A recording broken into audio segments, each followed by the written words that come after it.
মুহররম মাসে কি কি আমল করব? মুহররম মাস শুরু হয়েছে, আমরা জানি। মুহররম মাসের সবচেয়ে গুরুত্বপূর্ণ আমল হলো বেশি বেশি নফল রোজা রাখা। কারণ নবী করিম সাল্লাল্লাহু আলাইহি ওয়াসাল্লাম বলেছেন, আফদালুস সিয়াম বা'দা রমাদান শাহরুল্লাহিল মুহররম।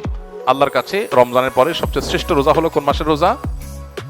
আল্লাহর মাস মুহররম মাসের রোজা। মুহররম মাসকে নবীজি বলেছেন কার মাস? আল্লাহর মাস।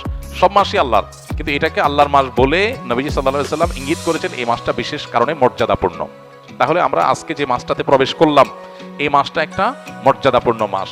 সম্মানিত 4 মাস সম্পর্কে কোরআন যে ধারণা দিয়েছে আমাদেরকে, আল্লাহ বলেছেন, ইন্না ইদ্দাতাশ শুহুরি ইনদাল্লাহি 12 শাহরান ফি কিতাবিল্লাহি ইয়াওমা খালাকাস সামাওয়াতি ওয়াল আরদ মিনহা আরবাআতুন হুরুম। নবমণ্ডল ভূমণ্ডল সৃষ্টির দিন থেকেই বছরের গণনা হয় 12টা মাস দিয়ে। এর মধ্যে 4টা মাস হলো সম্মানিত।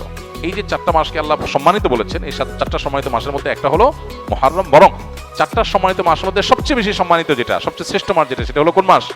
মুহররম মাস। এই জন্য মাস হিসাবে রমজানের পরে সবচেয়ে মর্যাদাপূর্ণ মাস হলো কোনটা?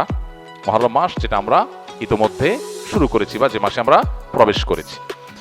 তো এই জন্য এটাকে আল্লাহর মাস বলা হয়েছে। এই মাসে বেশি বেশি নফল রোজা রাখতে হয়। নফল রোজা নিয়ে অবশ্য আরেকটা হাদিস আছে, এর সাথে বাহ্যিক দৃষ্টিকোণ থেকে কন্ট্রাডিক্টরি মনে হয়। সেটা হলো আমাদের আয়েশা রাদিয়াল্লাহু তাআলা থেকে বর্ণিত, নবী সাল্লাল্লাহু আলাইহি ওয়াসাল্লাম এর ব্যাপারে তিনি বলেছেন,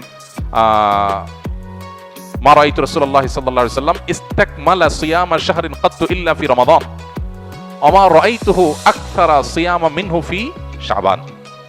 অর্থাৎ আমাদের আয়েশা বলেছেন রাদিয়াল্লাহু তাআলা আনহা যে আমি নবী করিম সাল্লাল্লাহু আলাইহি ওয়াসাল্লামকে পুরো মাস রোজা কমপ্লিট করতে দেখছি এক মাসে, শুধু ছিল রমজান মাস, যে পুরো 30 দিন রোজা রাখছেন। এটা শুধু দেখেছি কোথায়?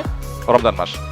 আর রমজান মাস ছাড়া সবচেয়ে বেশি মাসের বেশিরভাগ দিন রোজা রাখছেন দেখছি যে মাসে, সেটা হলো শাবান। তাহলে এই হাদিস থেকে বোঝা গেল শাবানে বেশি রোজা রাখতে হবে।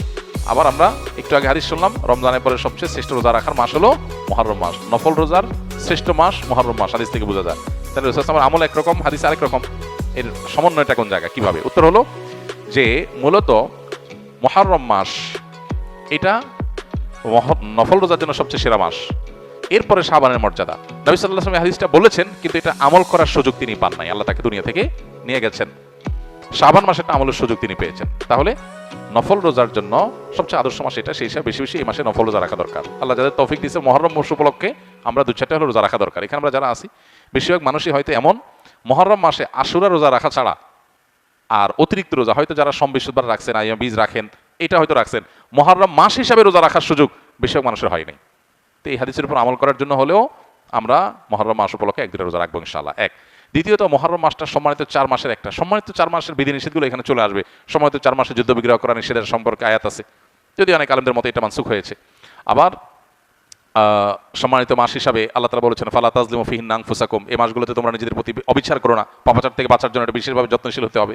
ইবাদত বন্দেগীর রুটিন কাজগুলো বিশেষ আন্তরিকতার সাথে করতে হবে। এটা হলো মুহররম মাসের করণীয়। এছাড়া মুহররম মাসের মধ্যে আশুরার দিনটা আছে, সে উপলক্ষে বিশেষ করণীয় আছে আশুরা রোজা রাখা।